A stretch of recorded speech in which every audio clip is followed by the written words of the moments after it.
Hello guys, this is all the audio recordings found in Ghost Recon Wildlands for Division 2.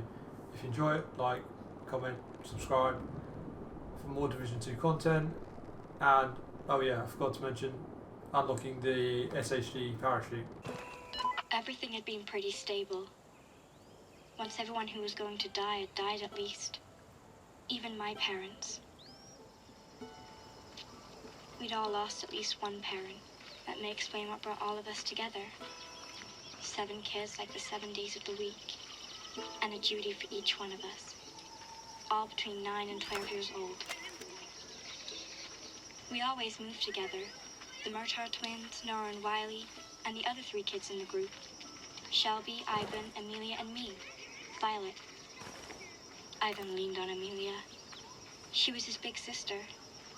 Sometimes I felt really jealous of the kids who still had someone to care about. To the adults, we were the kids who needed looking after, which was irritating, but kind of nice at the same time. Until the flood, we had lived with about 100 other people in the lower floors of the Mandarin Oriental in Washington, D.C.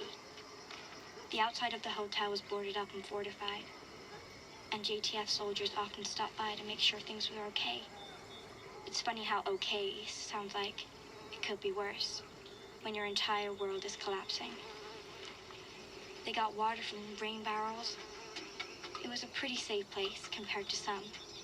Things in D.C. were a bit better than they were being over winter. Maybe that was because it was easier to feel good about things when flowers were blooming and everything was green. Now we were staying up at the old Smithsonian Castle. We helped in the garden, and many times, like today, we would go out to find stuff to help out in the camp. A couple of groups had decided to head over towards the east side, hoping that things were more stable near the military base there. What was it called again? Saeed, what's the name of the army base over by the river? Not the Potomac one, the other one. The Lincoln camp. I was glad Saeed was around. It was like having Google around, even though Google was gone, along with everything else. The whole area around the Capitol building was a no-go zone for us. Well, when I say us, I mean the kids. Adults didn't understand that we could figure out how to survive just as well as adults could, but we have to get outside every day to find stuff. We spent most of the time hanging around the mall, as young kids used to do before the Green Plague. But the more we went there, the weirder it felt. Everything was like a museum. Not just the museums, everything. The sports apparel shop, the BK, even the billboard welcoming tourists. Seemed like it had been made for a different world. The museum of life we will never have. Isn't it strange how people put things in museums so they wouldn't be forgotten? Now one of the old things people remembered was the way things used to be before the plague. Field trips, weekend outings with parents. All the normal everyday things that people used to do. All these things are now part of the Civilization Museum. Do you think one day there will be a museum, of life before the plague? Ivan was looking up and down the mall. He was always their sentry, keeping an eye out for people who might be a threat. Docs from the camp said that kids who had been through trauma did that. They called it hypervigilance. There were still a lot of bad people in D.C. The government was gone. The army was gone. The police were gone. Everyone had to look out for themselves. The division agents couldn't do it all. Saeed was looking at me. I know. You want to go to the Air and Space Museum, but we can't. Come on. I always wanted to be an astronaut. See space, the stars, the infinite nothing. And now? Now, it's about getting out of this place. Images of the Challenger spaceship exploding in the sky a few minutes after launch flashed through my head.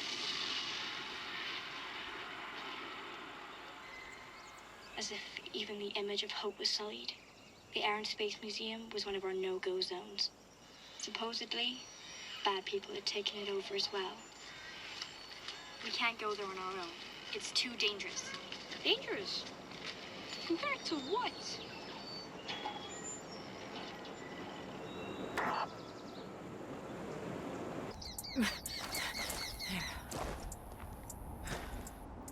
The sky sky over the river was cloudy. It was going to rain. Let's go home. We can't really carry any more anyways. We had been away from the castle for over 3 hours. We were all hungry and tired. Maybe we hadn't gone where we were supposed to go. But we were coming back with better stuff than the others were expecting.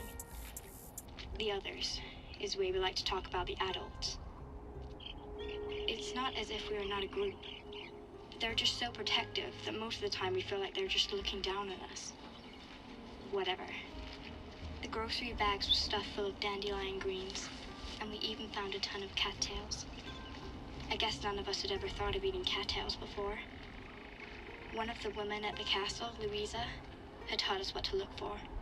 She took the brown part of the cattails that looked like a hot dog and ground it up into flour.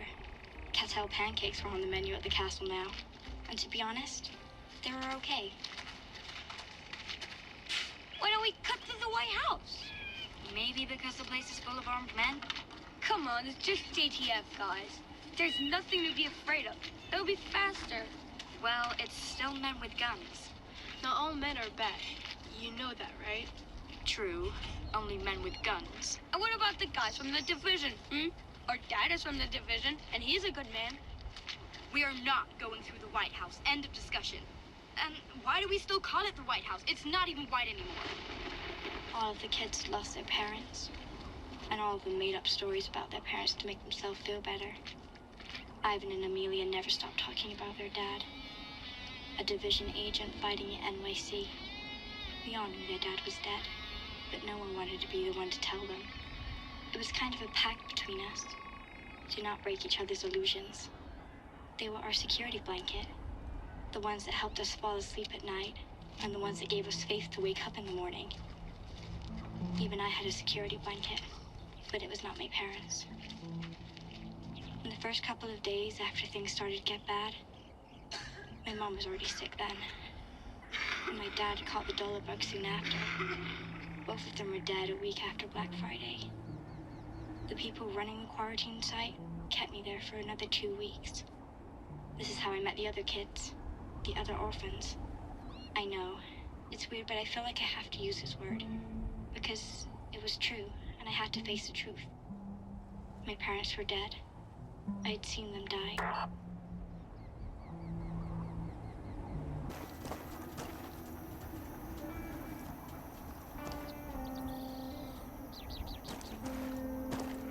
The shooting stopped, and somehow that made everything worse. Shh. Now, if things get bad, just don't look. Beyond the robbers, there was more movement in the trees. Damn, there are more of them. Look in the trees. I knew that Junie had another gun, a square black pistol. It wasn't going to be much help against 10 robbers, or more, if that's who was coming through the trees. Take cover! A tall white guy wearing a backpack and carrying a rifle stepped into view. He raised the rifle and took aim. There was a glowing orange circle on his left wrist. The robbers didn't know where their shot came from. They continued to shoot in Mike's direction, while others tried to figure out where their division agent was. He fired, shifted his aim, fired again, shifted once more, fired again. All in 2 seconds. Then he stepped behind the tree again. Where the fuck is he? I don't know. I can't see The him. division agent stepped out again. One shot. Another robber down. He can't get us all with a fucking deer rifle. Go after him. I'll find you. I'll kill you, motherfucker. The robbers charged. Jimmy jumped up from the cattails and ran towards Mike, dragging him behind some bushes, where at least there would be some cover. I looked back at Noah. How is he? He's hurt! He's still bleeding! Wiley was quiet and pale, his head resting in Noah's lap. The robbers were firing into the trees. There he was. No, wait. This was an Asian woman. Another agent, calmly stepping out to flank them. She had a different kind of rifle, one of the ones with the curved magazines. When she fired, it was a long burst that raked the group of robbers. They started to scatter, at least the ones that still could. Then the first division agent reappeared at the other end of the trees and calmly shot another one of them. That left only 2 of the original 10. They ran for their lives through the trees back toward Constitution Avenue. The division agents didn't go after them. They met on the footbridge and crossed together. I think I will always remember the breath I took after that moment. Hey! You can come out now! Yeah, we need help! 2 of us are shot, at least 2. I don't know where everyone is. Okay, ma'am. We're gonna get you a stretcher. Then I looked for the bodies of the other 3 adults, but there weren't any. Then I realized that they had just left, except for Mike and Junie. The others had left. What's wrong, V? The other adults. They ran away. If you and Mike weren't there, we would have been killed. Abandoned. How could they? Look, V, remember when I told you it was not easy to be a kid? Well, it's not easy to be an adult either. Those times do not make it easy for anybody. We are all beginners here. You can't judge how people behave in that kind of situation. Is it a situation? Or is it just our world? V, After a 4-hour expedition, we were finally back home. Hey, kiddo. That's how I realized that I was starting to think of the castle as home. Everybody was already in the dining hall. We took our precious loot to the kitchen. Dinner in the castle was catch as catch can, with small groups of people clustered at small tables or sitting on the floor with their plates. We were a little bit away from the main groups of adults, but still close enough to hear some of their conversation.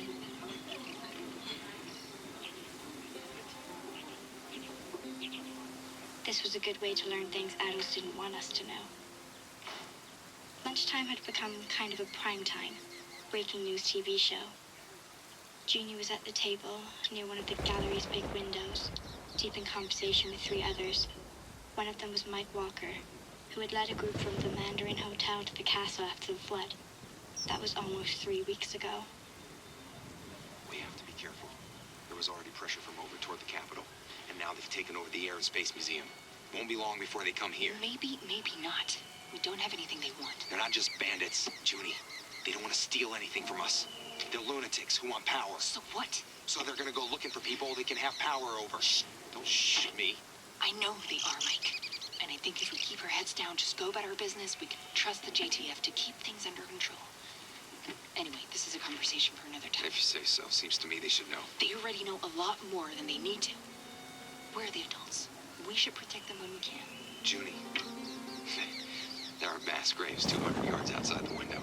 Protect them from what? From growing out faster than they already have. Okay, kiddos. Everyone who's finished their meal, time for bed. As we were saving energy and electricity, bedtime was never far away from dinner time. We all went to bed nicely, like good kids. For a while, I had gone to sleep every night thinking about my old room in my old house. Was anyone living in the house now? Was there another kid sleeping in my bed, playing with my stuffed animals? Probably not. Probably the house was empty, with broken windows and its rooms all messed up from people looting it. Do you think it's getting more dangerous, Vi? That was Shelby again. She started treating me as if I was her big sister, which was okay most of the time. But right now, I didn't know what to tell her. It's hard to tell. I don't know how things could be more dangerous. I mean, what does dangerous mean these days? What's normal, what isn't? I guess it's okay, Shelby. Just sleep. Sweet dreams. You too, V. Night, everyone. Night. Night.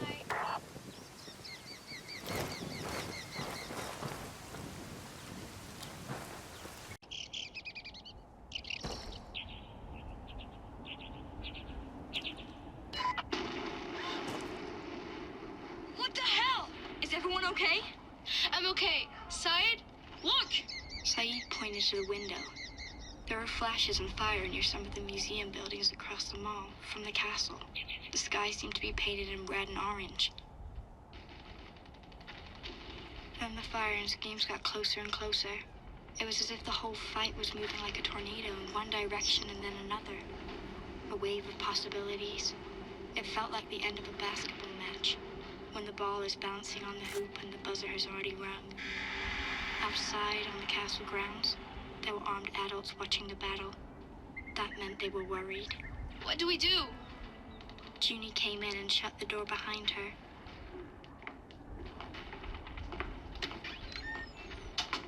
Okay, back in bed, everyone. Junie, what's going on out there? Shooting. But whatever it is, it won't come this way. She was tucking Amelia in as she said that. But what if it does? It won't.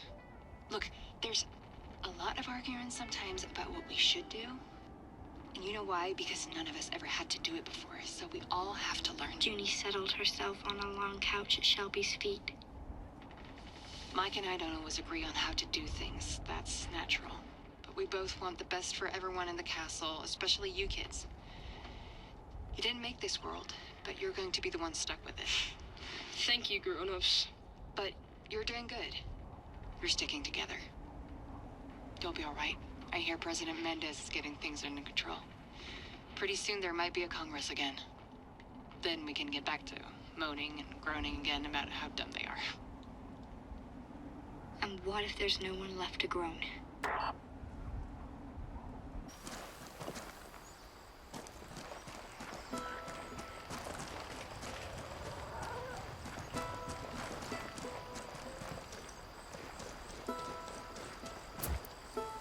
I asked Pakatari to send us a vehicle.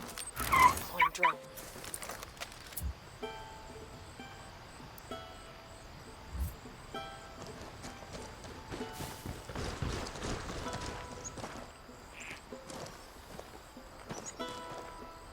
The next morning, everything seemed to be back to normal. Nobody wanted to talk much about what happened last night. But when it was time to go outside to find some goods, I honestly felt better about being in a big group with adults. Even if I loved it when it was just 7 of us, I knew that we were safer with adults around. They started to walk towards the tunnel, where there was this big lake. The twins were debating about what they were capable of eating to survive. And a frog. Would you eat a frog if you had to survive? Ugh, gross. That's disgusting. You know, French people think it's very chic to eat frogs. But they also eat snails. And I don't think that's fancy either. Junie held up her hand for us to stop moving.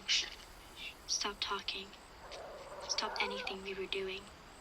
She had seen people coming out from the little building, just across Constitution Avenue. They were ragged, wearing mismatched clothes, and looked different to each other. Different races, different haircuts. I thought at first they were just a band of scavengers and robbers. DC was full of them. They were scary, but not to us. We were part of a big group with 5 adults. Nothing really serious could happen. How far from the truth could I have been? Get low! Get low! Don't move! Keep an eye on each other. Hey, keep an eye. Were they running? If they were, we should run too. The rest of the kids hit the ground. As Mike and the other adults grabbed their guns and started shooting back. Okay, we have to run again. Ah! Wiley!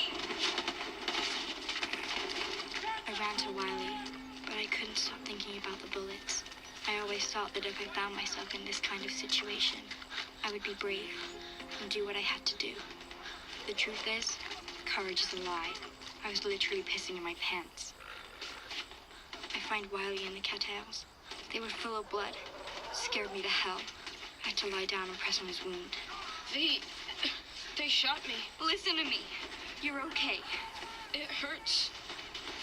I'm gonna die. Shut up, you're not. You're not. Wiley rolled over, clutching at his wound. At this exact moment, I wanted to run all the way to Alexandria and hide forever in my old room with my old posters and stuffed animals, sleeping until someone came to tell me that everything was going to be all right, but I couldn't. I could hear gunshots getting closer. Mike was shooting back, but the robbers kept coming. Bullets slashed through the cattails over our head. I couldn't see Mike anymore. I couldn't see where any of the adults were. The robbers were hiding between cars and other junk. I could see them moving. It was like a slasher movie when you can see the killer passing from one room to another, and you can't control yourself. Screaming to the girl on the screen, move! What the hell are you doing? You know what? You can't move.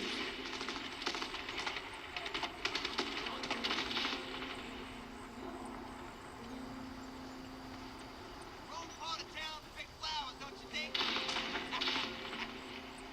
He started over the footbridge.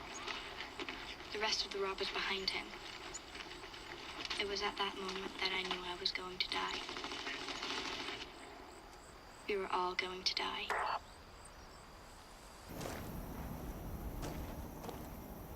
The shooting stopped, and somehow that made everything worse. Shh. Now, if things get bad, just don't look. Beyond the robbers, there was more movement in the trees. Damn. There are more of them. Look in the trees. I knew that Junie had another gun. A square black pistol. It wasn't going to be much help against 10 robbers. Or more. If that's who was coming through the trees. Take cover! A tall white guy wearing a backpack and carrying a rifle stepped into view. He raised the rifle and took aim. There was a glowing orange circle on his left wrist. The robbers didn't know where the shot came from. They continued to shoot in Mike's direction, while others tried to figure out where the division agent was. He fired, shifted his aim, fired again, shifted once more, fired again. All in 2 seconds. Then he stepped behind the tree again. Where the fuck is he? I don't know. I can't see The him. division agent stepped out again. One shot. Another robber down. He can't get us all with a fucking deer rifle. Go after him. I'll find you. I'll kill you, motherfucker. The robbers charged.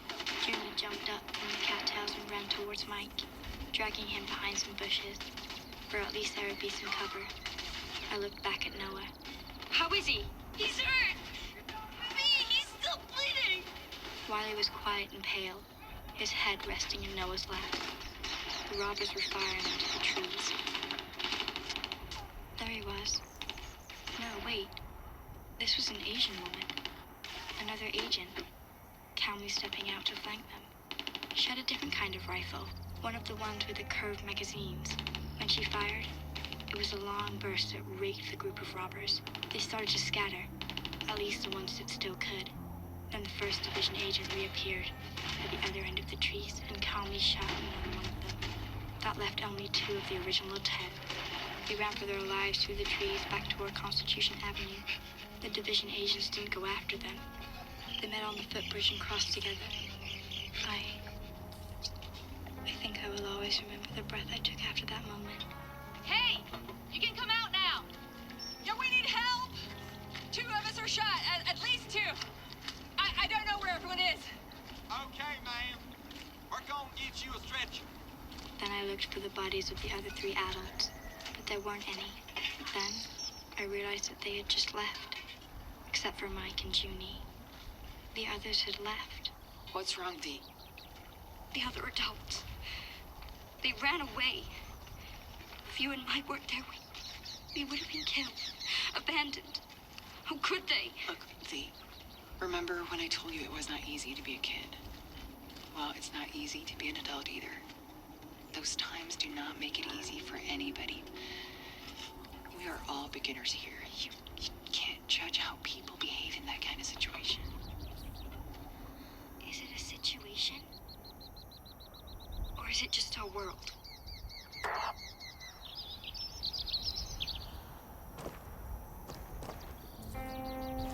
I've been wanting one of these.